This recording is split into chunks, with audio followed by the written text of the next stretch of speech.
Good afternoon po. So, bibili po ako ng suka. Sukang tuba. Dito po ito sa may Barangay Binduyan. So, bibili po ako ng suka, kaya lang walang tao. So, may nakalagay po dyan, pakiiwanan lang bayad pag walang tao. Salamat. CCTV operated po. Baba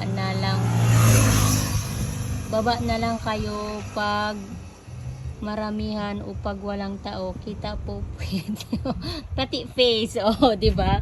So, bibili po ako ng suka.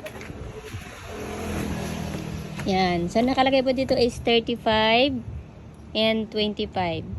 So, 50 yung pera ko. Dalawang 1.5. Yan. So, dito ko po nilagay. Ayan. So, safe naman po siya. Okay. So,